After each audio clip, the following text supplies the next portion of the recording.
꿈 성도 여러분, 한 주간 평안하셨습니까? 우리 서로 다 함께 교제 인사를 나누겠습니다. 이곳이 행복 동산입니다. 인사 나누겠습니다. 시작. 이것이 행복 동산입니다. 믿으시면서 인사 나누시기 바랍니다. 저는 지난 한 주간 코로나에 걸려서 격리당한 채로 한 주간을 보냈습니다. 주일 밤부터 잠을 자는데 몸이 좀 뻣뻣하고 예전 같지 않은 것입니다. 월요일이 되니 피로가 풀리지 않아서 계속 몸이 찌뿌둥해가지고 잠이 부족해서 그런가 보다 하고 잠을 푹 잤는데도 여기저기 욱신거리는 것이죠. 안 되겠다 싶어서 약국에 가서 감기약을 사들고 혹시나 싶어서 다음날 화요일날 새벽 기도가 있기 때문에 코로나 자가검사 키트를 구매했습니다. 그리고 집에 와서 검사했는데 그만 두 줄이 선명하게 나온 것입니다. 순간 집안에 사이렌이 울리고 입으로 비상 하면서 저는 순식간에 안방으로 격리당하였습니다. 제 막내가 하는 말이 아빠 장갑 끼고 밥 넣어줄게 이렇게. 저는 일주일 동안 사식을 공급받으면서 한 주간을 이렇게 보내었습니다. 근데 이 시간이 또 굉장히 은혜로운 또 시간이기도 했습니다. 그동안 열심히 나름대로 이렇게 달려오다가 잠시 멈추고 또 사역을 정리하고 내년도를 위해서 집중할 수 있는 그런 기회를 좀 얻게 됐습니다. 안 그래도 그런 시간이 좀 필요하다 싶었던 그런 찰나에 하나님께서 이렇게 또 시간을 주셨구나 이런 마음의 생각을 해보게 됐습니다. 평상시 바빠서 못 읽었던 성경도 좀 읽게 되었고요. 내년도를 위해서 또 하나님께서 우리 교회에 주실 말씀도 한번 묵상해 보게 되었고, 중요한 교제권과 통화도 하고 삶도 나누는 등 이리저리 정리되는 시간을 가지게 되었습니다. 그래서 저 이름하여 자가격리 기도원이다 이제 이름을 이렇게 붙였습니다. 많은 분들이 염려해 주시고 기도해 주시고 또 사랑을 베풀어 주셔서 참 감사하고, 또 이렇게 주일과 주일 사이, 지난주에 여러분 뵙고 또 주일과 주일 사이에서 이렇게 끝나게 되어서 정말로 감사합니다. 정말 감사하고 있어요. 주일날 이렇게 안 빠지고 이렇게 서 있을 수 있게 되니 감사하게 되었습니다. 저는 기본적으로 건강 체질입니다. 잘 먹고요, 잘 자고 또 이렇게 건강합니다. 그래서 평상시 때는 아프신 분들의 마음을 잘 이해하지를 못하는데요. 제가 이번에 걸리면서 그동안 코로나에 걸리셨던 모든 분들에게 뒤늦었지만 심심한 위로를 보내드리면서 여러분 모두 건강하시길 바랍니다. 우리 서로 격려합시다. 인사 나눕시다. 우리 건강합시다. 이렇게 인사 나누겠습니다. 감사합니다. 건강이 최고입니다. 지난주에 우리는요, 조카 롯과 관계 속에서 점점 하나님의 사람으로 세워져가는 아브라함의 이야기 좀 묵상해보게 되었죠. 지극히 작은 자에 대한, 영혼에 대한 관심, 성경의 관심을 아브라함이 배우고, 고엘이라고 전문 용어지만 친족에 대한 도리, 고엘의 도리를 감당하면서 온전한 예배로 자신의 삶을 드린 이 아브라함이 어떻게 하나님의 사람으로 멋있게 우뚝 서가게 되었는지 우리 함께 묵상해보게 되었습니다. 특별히 그는 지난 본문 말미에 소돔 왕이 제기한 물질의 테스트, 물질의 유혹을 단박에 이겨버리고 정말 깔끔하게 돌아선 모습이 지난주에 등장하게 됩니다. 오늘 본문은 바로 그 일이 있고 난 이후에 이제 하나님과 아브라함 사이에 나눈 대화를 중심으로 이루어진 대화 본문입니다. 15장 1절 말씀 우리 다 함께 읽어보도록 하겠습니다. 15장 1절 읽겠습니다. 시작. 이후에 여호와의 말씀이 환상 중에 아브라함에게 임하여 이르시되 아브라함아 두려워하지 말라. 나는 내 방패요 너의 지극히 큰 상급이니라. 여기 이 이후에 시간적으로 또 논리적으로나 인과적으로 앞에 아주 밀접한 연관이 있다는 말이죠. 이후에 아브라함이 하나님의 사람으로 그의 도리를 충실하게 감당한 이후에 이런 말입니다. 이것저것 계산치 않고 정말 주님 앞에 증거하여 소기의 증거를 얻고 난 이후에, 그래서 신앙의 성취감도 있고 약간의 흥분도 남아있고 과감한 어떤 드림과 내려놓음이 있었던 이후에, 그 후에 이제 어떤 일이 펼쳐질 것인가 라고 하는 궁금증이 생기는 본문, 오늘 본문입니다. 여러분 어떤 일이 펼쳐졌을까요? 이렇게 하나님께 드림과 하나님의 도를 실천한 이후에 그에게 펼쳐진 예고된 일은 무엇일까? 하나님께 드렸던 그의 인생은 이내 곧 회수하게 되고 세상은 이제 달라져 보이고 사람들은 그저 그를 존경하게 될 것인가? 아브라함은요, 믿음의 큰 용기를 가지고 모든 노력을 다하여 조카 롯을 건져냈던 것이지요. 그리고 그나마 얻게 된 전리품도 일체 욕심을 부리지 않고 소돔 왕에게 돌려준 후였습니다. 그리고 나서 그가 마주한 현실은 무엇일까? 참 아이러니하게도 딱 돌이키고 나서 하나님께 대한 순종과 가슴 벅찬 들음 이후에 그가 마주한 현실은 여전히 자기 이름 이을 후사가 없는 현실, 그리고 그 땅에서 한 평도 아직 얻지 못했다는 그러한 박한 현실을 그는 마주할 수밖에 없었던 것. 이것이 바로 오늘 본문의 맥락입니다.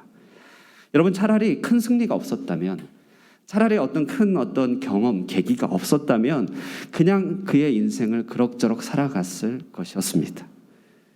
그러나 도리어 한번 큰 은혜도 맛보고 믿음의 큰 성취도 조금 잃어본 단계죠. 떠들썩한 승리도 경험했습니다만 그가 돌이킨 그의 현실은 그가 생각할 때 사실 남 좋으라고 한 일 아니었는가. 자기 이름으로 사람 하나 얻지 못하고 땅 한 평 늘어난 것이 없는 그런 현실 가운데 그는 오늘 본문에 그의 후사 엘리에셀을 종을 후사로 생각할 만큼 아무것도 주어지지 않는 현실을 마주하게 된 것이죠. 죽 서서 뭐 준다고요? 318명이 목숨을 걸고 동행한 뒤에 수고의 열매는 다 소돔 왕이 가져가 버리고 그는 스스로 생각할 때 난 바본가? 이러니 내가 부자가 못 되지 하는 그러한 고뇌에 빠질 만한 그런 단계에 이르게 된 것이죠. 여러분, 오늘 이 사람 아브라함은요, 믿음으로 걸어가는 사람들이 한 번은 빠지게 되는 어떤 현실의 어떤 딜레마, 어떤 덫과 같은 그런 모순을 그대로 통과하고 있다고 할 수 있습니다. 신앙의 여러 가지 과정들 가운데 여러 증거들도 있고 행복도 있지만 꼭 이렇게 몇 가지 붙잡혀서 이렇게 덫에 걸린 것 같이 마치 이제 코로나 걸렸듯이 이렇게 감기에 걸린 것 같이 하나님이 옳다고 하는 바에 따라 살았고 그 길에 새로 믿는 것도 알았지만 그래서 현실에서 뭐가 달라지지? 내가 얻는 것이 뭐가 있지? 이런 궁금증에 사로잡힐 때가 있는 것이죠. 우리는 이런 믿음의 지점에 서 있게 되면 고민하고 회의하게 됩니다. 도대체 믿음이라고 하는 건 뭔가? 믿음 생활하면서 도대체 나는 무엇을 얻게 되는 것일까? 생각을 하게 됩니다. 믿음의 순종 끝에 다시 마주한 현실은 변화된 것이 없고 도리어 이전의 승리와 믿음의 추억에 비교해 봤을 때 허전함만 커져가는 그런 느낌이 있다면 믿음 생활 왜 하지? 이러한 궁금증이 생길 수가 있는 것이죠. 여러분, 생각해 보면 우리 구주 예수님도 그렇습니다. 우리 주님, 우리 하나님 아버지에 대한 신실함과 믿음을 가지고 이 땅에 순종하셨죠. 그런데 그 모든 순종의 여정 끝에 그에게 주어진 것은 십자가 죽음이었다는 말입니다. 순종과 그 믿음이 그를 제로 상태, 무와 허무의 상태로 이끌어간 것이었습니다. 물론 우리가 알기로는 그는 부활의 큰 상급을 곧바로 누렸지만 이런 죽음과 허무와 공허의 상태를 통과하고 난 뒤에야 이것을 얻게 된다면 나라면 그것을 받아들일 수 있겠는가, 이런 생각을 하는 것이죠. 아브라함은 그동안 믿음 자체에 대해서는 생각을 그렇게 하진 않았습니다. 믿음을 따라 걸어왔고 떠났고 믿음을 따라 순종은 했죠. 한번 미끄러져 오긴 했지만 롯을 건져내기 위하여 나름 믿음으로 노력했고 믿음으로 선택권을 양보도 하였습니다. 그러나 그 믿음 자체가 뭔지는 그렇게 고민할 기회가 없었는데요. 오늘 이렇게 믿음의 발걸음을 걷고 났더니 기적적으로 아브라함에게 아이가 잉태된 것도 아니었습니다. 누가 자기에게 땅을 증여해 준 것도 아니었습니다. 만약 그렇다면 이런 믿음 생활 해볼 만하지 않겠습니까? 여러분, 우리 가운데 하나님 뜻대로 내려놓고 하나님 뜻대로 순종할 때마다 하나님께서 보상해주고 공급해 주신다면 정말 믿음 생활 할 만하죠. 아닌 게 아니라 사실은 이런 경우 많이 있죠. 하나님 뜻대로 뭔가를 포기하고 하나님 뜻대로 뭔가를 내려놓고 뭔가 양보를 했을 때 하나님이 머지않아 즉각 보충해 주시고 채워주시는 위로들 사실 많이 경험합니다. 많이 경험해서 위로가 되긴 합니다만 이것은 믿음 생활의 본질은 아닌 것이죠. 그렇기 때문에 신자는 종종 이 아브라함의 고뇌, 마치 우리 영혼의 감기, 우울증에 빠져서 내 삶의 터전과 내 삶의 모든 기반이 뭐지? 내가 뭐 때문에 이렇게 살았지라고 궁금해하듯이 믿음에 열심히 발걸음을 걸어가는 그 끝에 내게 주어진 게 과연 뭐지? 라고 하는 고뇌와 허무에 빠지게 된다는 것이죠. 오늘 아브라함이 그 위치에 서 있습니다. 저는 중국에서 사역 이후에 저희 가정은요, 경기도 부천에 비교적 큰 규모가 큰 교회에서 부교육자로 사역을 하였습니다. 교회 규모가 좀 있었고 선교 사역도 열심히 하였기 때문에 그 선교 사역을 담당하여서 규모 있게 처리할 일꾼이 좀 필요했던 교회였습니다.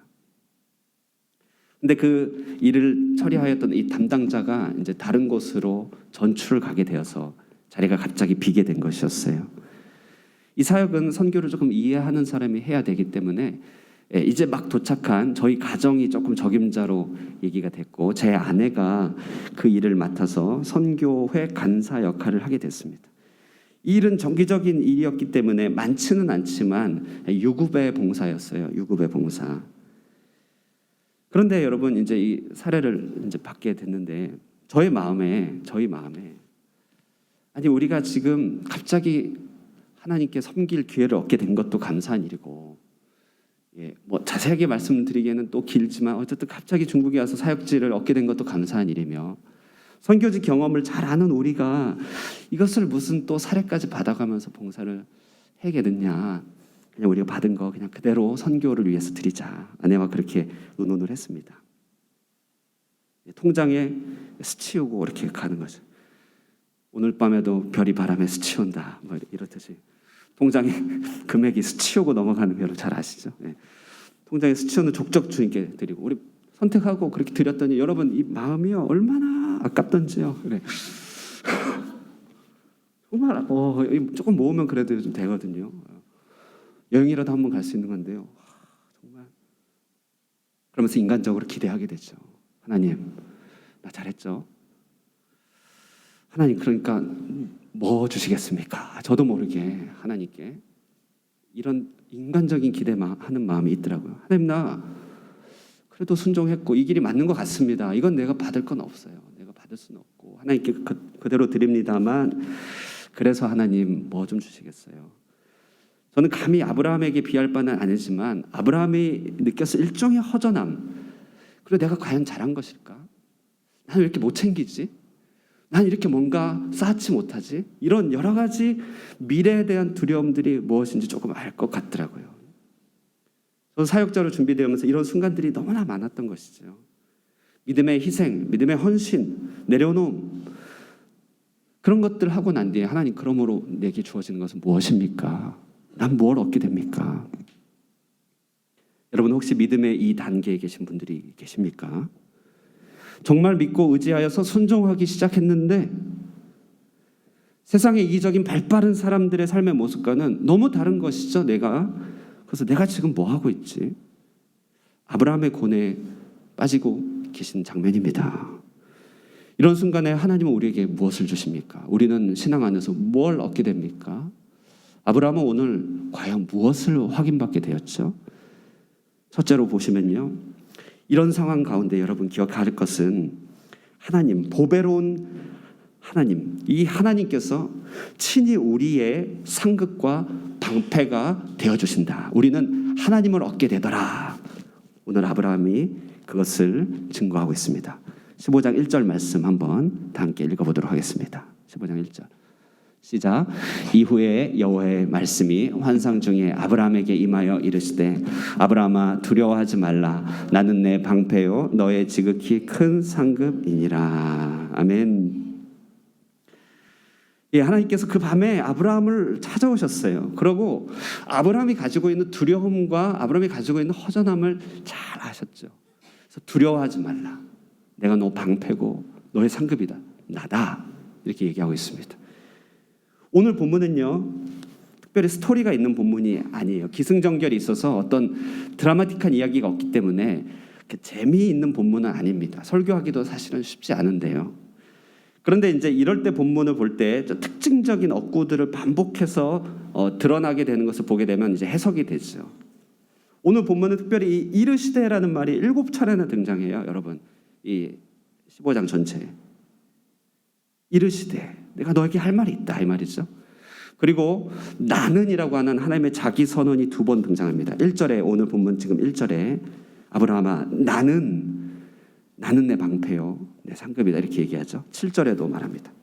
7절에도 그에게 이르시되 나는 이 땅을 너에게 주어서 너를 이끌어낸 여호와다, 이렇게 얘기하고 있죠. 여기 방패라고 하는 말은 아브라함이 동방 원정을 마치고 보복이 두려운 그 시점에서 내가 너의 방패다, 이 말이죠. 상급이라고 하는 말은 모든 것을 포기하고 깔끔하게 돌이킨 상황에서 자녀까지 없는 그 허탈한 상황에 대한 하나님의 대답이죠. 그리고 너를 이끌어낸 여호와다, 이 말은 미래의 암담함과 미래의 두려움에 속지 말고 하나님의 신실함과 그 능력이 너에게 답이 될 것이다, 이것에 대한 말이죠. 본문은 이처럼 기승전결의 얘기가 없어서 평이해 보이지만 어찌 보면 오늘 본문 전체를 보면요, 하나님 당신에게로 똘똘 뭉쳐져 있는 하나님 강력한 자기 주장이에요. 자기 계시. 나야, 나 아브라함아, 나 하나님이야. 나 너에게 7번에 걸쳐서 할 얘기가 있어. 어느 본문에도 하나님이 7번씩이나 아브라함에게 얘기하지 않습니다. 하나님의 진실하고 진솔하고 진심 어린 자기 설득이 있는 본문이죠. 여러분, 세상에 어느 누가 보이지 않는 이 하나님으로부터 이런 모습을 끄집어낼 수 있겠습니까? 하나님으로부터 이 진실한 자기 설득과 진실한 자기 소개를 끄집어낼 수 있는 사람이 과연 우리 가운데 누가 있겠느냐? 그것은요, 바로 믿음의 길을 걷고 있는 그 허전한 사람들입니다. 고뇌 가운데 있는 사람들, 그들에게 하나님은 급하시고 그들에게 자기 자신을 설득하는 것이, 인간적인 고뇌와 허물을 통과해가면서 믿음의 길을 걸어갈 때 하나님은요, 그들에게 자기를 드러내시사 그들을 붙잡아 주기를 원하신다는 것입니다. 여러분, 믿음은 무엇입니까? 믿음은 이처럼 눈에 보이는 것 없고 귀에 들리는 아무 증거가 없어도 하나님의 신실한 말씀 붙잡고 한 걸음 한 걸음 가는 게 믿음이죠. 믿음의 온 내용은 하나님이고 하나님이 이끄시는 대로 그 한 걸음 한 걸음 가는 것이 믿음의 요체입니다. 믿음은 우리가 모든 정보를 갖고 움직이는 것이 아니란 것이죠. 보이기 때문에 가는 것도 아니고 들리기 때문에 가는 것도 아닙니다. 다만 한 걸음씩 주님께서 말씀하시기에 이 눈에 아무것도 보이지 않고 이 귀에 아무 증거 아니 들려도 믿음만을 가지고 가는 것이죠. 그럴 때 하나님께서는요, 당신 자신을 선물로 주시는 하나님의 자기 계시를 믿는 이에게 드러내시더라. 어린 아이들은요, 부모에게 많은 선물을 받죠. 그런데 선물보다 중요한 게 부모님이잖아요. 저희 아이들도 제가 들어가면 엄청 좋아해요. 제가 아이패드를 들고 가거든요. 그거 갖고 놀겠다는 거죠, 이제. 저는 안중에도 없어요. 처음에는요, 아이들 이런 거에 집중하죠. 부모님이 나의 삶을 채워준 재반 필요들, 유용한 선물들, 이런 것에 집중합니다. 그러나 결국 이 모든 것이 부모로부터 나온다는 사실을 그는 알죠. 아이들은 압니다. 부모가 아무것도 주지 못한다 할지라도 부모 자신이 있기 때문에 자신에게 큰 힘과 은혜가 된다는 사실을 자녀들은 갈수록 압니다. 그래서 자녀는 자라면서 몇 번이고 부모를 새롭게 만나죠. 중학교 때 다시 만나고 대학교 때 또 만나고 군대 갔다 오면 또 다른 부모님이 돼 있고, 부모님이 선물인 것입니다. 아브라함의 일대기 보면 또 그래요. 그의 전 일대기는요, 하나님의 명령을 쫓아서 그의 말씀, 그의 로고스를 쫓아서 온 것이죠. 그러나 그는 시간이 갈수록 하나님 당신을 보게 됩니다. 하나님 약속에 귀를 기울이다가 약속을 주시는 하나님이 상급이고 하나님이 방패임을 그는 보게 된다는 것이죠. 오늘 그 방패와 상급이시며 신실한 인도자 하나님 아브라함에게 계시되고 있습니다. 각양 좋은 선물, 온전한 것들이 다 위로부터 빛들의 아버지께로부터 내려오나니 말씀하고 있죠. 믿음은 우리로 무엇을 얻게 합니까? 믿음은 바로 하나님 당신을 소유하게 한다는 사실을 여러분 온전히 붙들 수 있게 되기를 바랍니다. 두 번째, 하나님은요, 이런 믿음의 길을 걷고 있는 사람에게 하나님 당신의 뜻을 구체적으로 계시해 줍니다. 점점 구체화돼 갑니다. 창세기 15장 4절에서 6절 말씀 한번 한 절씩 교독할게요. 제가 4절, 여러분 5절, 6절을 함께 읽겠습니다. 여호와의 말씀이 그에게 임하여 이르시되 그 사람이 내 상속자가 아니라 내 몸에서 날 자가 내 상속자가 되리라 하시고,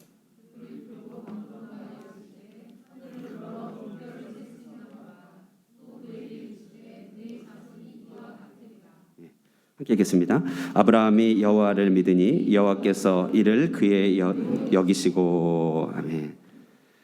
자, 여러분, 오늘 하나님이 아브라함에게 해주신 일은요, 뭐 대단히 큰 일은 아닙니다. 오늘 본문 가운데서 하나님이 아브라함에게 믿도록 하기 위해서 해를 뒤로 밀어주신다거나 단번에 아이를 임신시키는 기적을 베풀어 주신 내용은 아무것도 없습니다. 다만 하나님은 아브라함에게 이전에 주셨던 약속을 더욱 구체화시켜주고 계시는 장면이 오늘 본문이죠. 아브라함의 여정을 쭉 읽다 보면요, 여러분, 약속을 베푸시는 장면이 반복해서 나오고 있음을 여러분 알고 계신다고 그렇게 보입니다. 여러분 알고 계실 거예요. 예, 알고 계셔야 됩니다. 예, 알고 계시죠? 반복해서 나오고 있어요. 오늘 본문이 세 번째예요. 세 번째. 첫 번째 12장에서 약속 주셨어요. 13장에서 한 번 또 약속 주셨어요. 그리고 오늘 또 약속 주세요. 그러니까 성경을 읽는 우리 독자는 좀 헷갈려요. 이 말을 언제 한 것 같은데, 그리고 뭐가 틀리지? 왜 한 말 또 하시지? 이렇게 보인다는 것이에요. 그런데 이 공통점이 다 있습니다. 이 약속을 주실 때마다 공통점은 한결같이 뭔가를 내려놓거나 옛삶을 버리거나 하는 어떤 의도적인, 코로나가 있으니까 혀도 짧아졌습니다. 어떤 의도적인 상실과 관련이 있습니다. 그때 약속이 들려지더라. 뭔가 내려놓을 때마다 하나님의 약속이 조금씩 들려지는 것이에요. 그리고 이 약속들의 특징은 뭐냐 봤더니 갈수록 구체적으로 들려진다는 말이죠.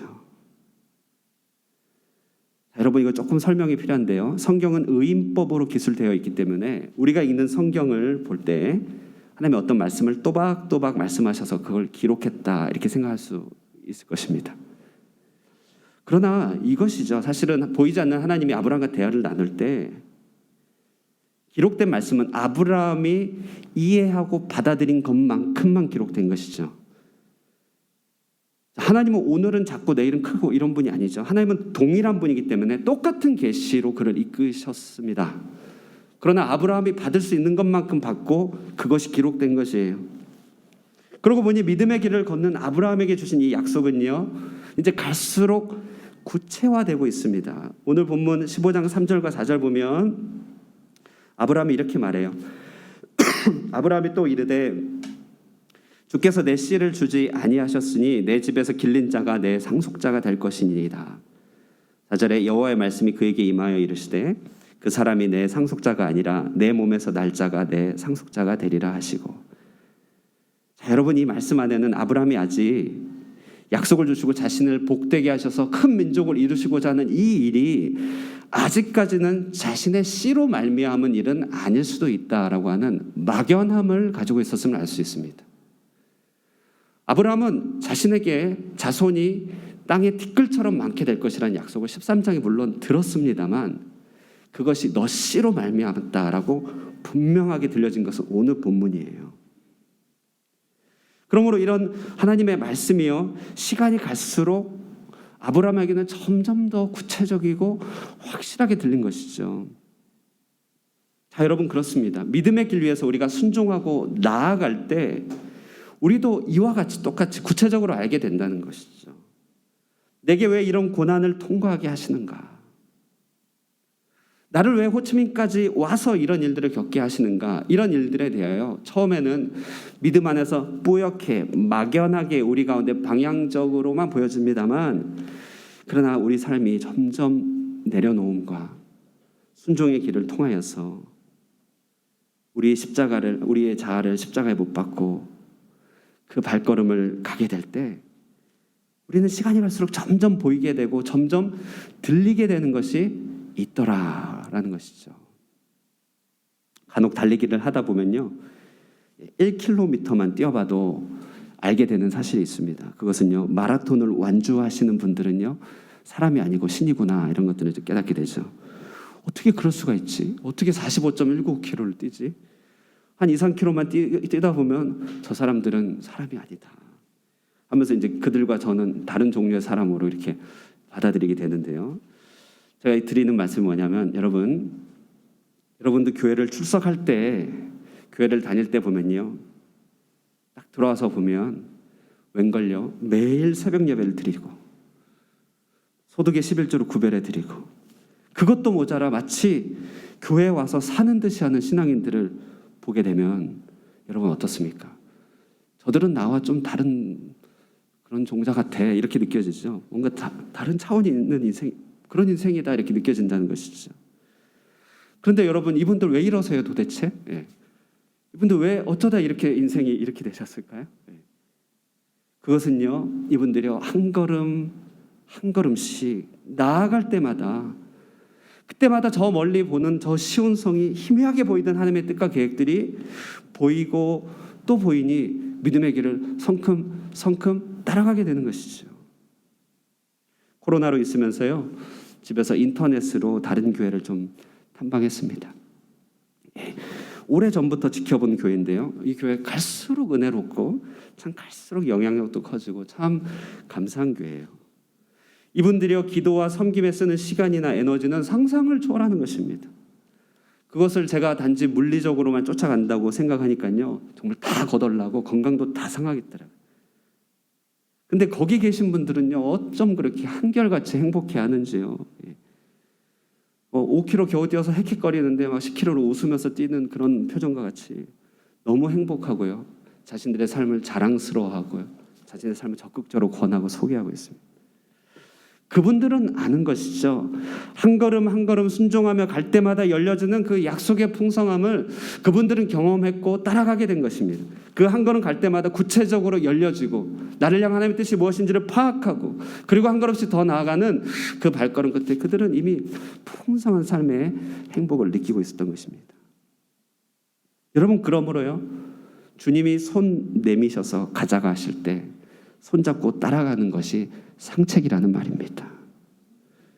하나님의 약속은 그와 같습니다. 하나님의 약속은 우리를 향한 비전이고 목적지죠.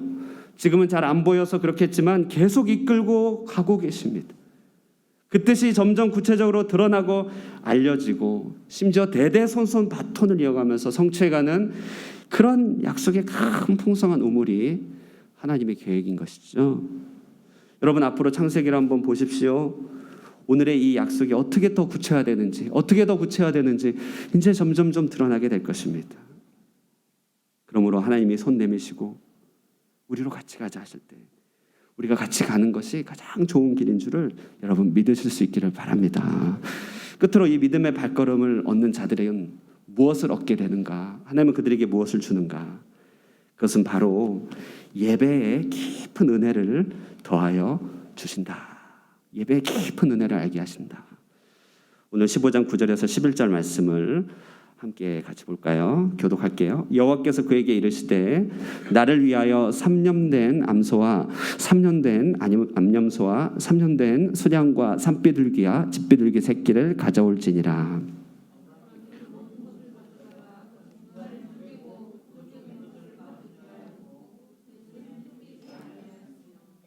11절, 솔개가 그 사체 위에 내릴 때에는 아브라함이 쫓았더라. 방금 읽은 이 본문은요, 구약에서 언약을 체결하는 장면입니다. 구약에서 이제 종주국이 서로 언약을 체결하면 딱 이 방식으로 언약을 체결했던 것이죠. 언약을 체결하다라는 히브리어 중에 체결하다, 카라트라는 말이 있는데 의미적으로는 쪼갠다라는 뜻이 있어요. 그러니까 뭘 쪼개나, 짐승을 쪼개어 양편에 놓고 약속의 당사자가 그 사이로 지나가도록 하는 의식이 언약식이었습니다. 그러니까 어떻게 보면 무시무시한 내용인데요, 이 말씀대로 약속을 지키지 않으면 쪼개진 그 짐승처럼 너희도, 그러니까 약속을 배반한 자도 쪼개질 것이다, 이제 이런 의미도 있고, 또 약속을 동물의 희생을 통하여서 아주 진중하게 다루고 있다, 이런 의미도 있습니다. 자, 그런데요, 이 언약식의, 오늘 나타난 이 언약식의 장면은 아브라함이 하나님께로부터 받은 약속을 확증받기 위해서 하나님께 요청한 거거든요. 땅을 주시겠다고 하니 아브라함이 그러면 하나님, 내가 하나님이 땅 주실 것을 내가 어떻게 알겠습니까? 증거를 구한 장면이었어요. 그때 하나님께서 좋아, 그럼 내가 하나의 의식을 체결해 줄게, 의식을 만들어 줄게, 이렇게 얘기하는 것이죠. 여러분, 이 의식은요, 오늘의 이 의식은 출애굽기, 레위기를 거쳐가면서 다 어떻게 일일이 다 구약의 예배 안에 반영이 됩니다. 번제라고 하는 예배를 드릴 때 송아지 각을 뜨고 쪼개고 그것을 번제단 위에 올려놓죠. 속죄제 드릴 때 역시 짐승을 쪼개고 내장을 걸러내어 번제단에 바칩니다. 새는 여전히 작아서 쪼개지 않고 그대로 바치거든요. 자, 무슨 말인가? 하나님은요, 믿음의 길을 따라가는 자들에게 당장 눈에 보이고 당장 귀에 들리는 증거는 아니라 할지라도 그가 믿고 의지할 만한 의식을 허락해 주더라. 이것이 바로 예배죠. 여러분, 하나님의 말씀만 하면 됐지 굳이 이런 의식을 주실 필요가 있을까요? 하나님은 그렇게 이루겠다 하면 됩니다. 그러나 이렇게 번거로운 의식을 주신 이유는 아브라함을 위한 것이죠. 인간은 오감을 가진 존재고 육신이 있기 때문에 생각의 차원뿐만 아니라 우리 몸과 마음과 정서가 의지할 만한 터전이 좀 필요합니다. 우리 인생 가운데 이 언역식과 같은 의식의 현장, 바로 예배라고 하는 것이죠. 그래서 여러분, 믿음의 길을 걷고 있는 자들, 그 길을 걷다 보면 이 예배는 이렇습니다. 처음에는 여러분 예배 나올 때 다 그 기억이 있을 텐데요. 예배 나올 때 어떻게 나옵니까? 도살장에 끌려가는 어린 양처럼 나오죠. 공감이 많이 되시나요? 기억나요? 지금도요. 그렇게 예배드리기 싫어갖고 이렇게 저렇게 제가 세고요. 우리 부모님 예배드릴 때 홀로 지하에서 탁구 치다 걸려서 엄청 혼나고 막 이런 기억이 납니다. 예배가 그렇게 싫어요. 억지로 예배를 드립니다. 그래서 처음엔 겨우겨우 내가 예배를 붙듭니다. 그러나 조금 보십시오. 어떻게 됩니까? 어떻게 되죠? 나중에 이 예배가 나를 붙잡고 있다는 사실을 나중에 발견하게 돼요. 예배가 내 마음을 붙잡고 있고 내 정서를 지탱해주고 있고 예배가 내 의식을 지지해주고 있다는 사실을 나중에 알게 되는 것이죠. 특별히 여러분, 믿음의 고뇌와 고민 가운데서 정말 진지하게 순종의 발걸음 한번 걸어가고 어렵지만 그 발걸음을 옮긴 뒤에 드려지는 예배가 얼마나 간절한지요. 여러분, 교회 다니는 남성분들은 다 동의하실 텐데요. 대표적으로 군에 가서 드린 예배, 군에 가서 드린 예배, 그 첫 예배는요, 여러분, 지금 제가 말하는 이 시점에 1부에도 말했는데 또 2부 때도 또 눈시울이 붉어지려고 그래요. 교회 문만 봐도 울고 있어요. 들어가서 가만히 앉아 있는데요, 얼마나 눈물이 나는지. 여러분, 그 군대 가서 드린 예배가 왜 그렇게 은혜롭고 간절하죠? 그것은 바로 인생의 젊음의 한때 가장 소중한 젊음, 비록 억지로지만 그래도 나라의 부름을 받고 모든 기회 뒤로 하고 국방의 의무에 국방 전선에 올라간 그 드림 가운데 생겨난 그 허전함, 그 두려움들, 말로 표현하기 어렵죠. 바로 그 예배, 바로 그 순간에 드린 예배는 일순간에 쏟아부어지는 위로가 있었던 것이죠. 여러분도 한번 기억해 보십시오. 그리고 한번 도전해 보십시오. 하나님과 씨름하고 때론 고집 부리고 뻗대다가 그때는 예배도 어렵고 예배도 지겨워요. 그러다가 하나님이 옳습니다. 그렇죠. 하나님이 맞죠 하고 수긍하고 인정하고 자리한 예배는요, 차원이 달라지는 건 아니겠습니까? 믿음의 길을 걷고 있는 자에게 주시는 가장 큰 선물은 은혜로운 예배 그 자체라고 하는 말씀입니다. 말씀을 전할 때요, 저는 정말 큰 부담은 말씀을 전해야 되니까 은혜를 끼쳐야지 하는 부담이 있죠. 그래서 밤을 새며 씨름하고요, 물론 개념적으로 밤을 셉니다. 잠은 자면서 하지만 밤을 새며 씨름하지만 저에게 답은 없어요. 제가 어떻게 은혜를 끼치겠습니까? 그런데요, 은혜 아래 계신 분들은 어떤 예배라도 은혜를 받아 누립니다. 설교자들이요, 이런 말을 많이 해요. 정말 많이 합니다. 여러분도 설교해 보시면은 정말 아실 텐데요. 설교는 내가 했는데 도리어 공급받았어, 이렇게 고백할 때 많아요. 어느 교회 초빙 받아서 어느 교회 가서 설교를 하면요, 야, 나 은혜 끼치러 갔는데 은혜는 내가 받고 왔어, 이런 얘기할 때가 있습니다. 은혜를 사모하고 믿음의 길 위에 있는 자들이 드려지는 예배는 그렇게 풍성한 위로가 있는 것이죠. 어느 교회를 가면요, 그러나 냉랭하고 차갑죠. 딱딱하고 또 푸석푸석한 교회도 있습니다. 그런데 어느 교회를 가면 조금 과장이지만 교회당 입구만 들어가도 은혜가 느껴지는 곳이 있는 것이죠. 그 차이는 무엇일까요? 그 차이는 바로 믿음의 몸부림에 있습니다. 한 걸음 한 걸음 믿음으로 가기 쉽지 않죠. 직면하기도 쉽지 않습니다. 마주하며 헌신하기 쉽지 않습니다. 그러니까 쉽지 않은 길 따라가며 드리는 예배 가운데 깊은 은혜가 있는 것이에요. 이런 예배의 은혜가 있는 교회는요, 정말로요, 성도들의 일상 다반사도 해결되고 보호받더라고요. 뭐 미신이 아니라요. 그렇지 않겠습니까? 뜨거운 예배를 드리는 교회 성도들은요, 질병도 적게 걸리고 하는 일도 행복합니다. 왜죠? 은혜는 마치 일상의 면역력과 같아서 일반적으로 남들 다 쓰러지고 넘어지는 바로 그 자리에서 우리를 일으켜 세워주고, 남들이 힘겹게 병들고 넘어진 그 자리에서 아무렇지도 않게 튕겨나가는 것 아니겠습니까? 붙잡힐 문제도 능히 넘어가는 그것은 바로 예배의 은혜입니다.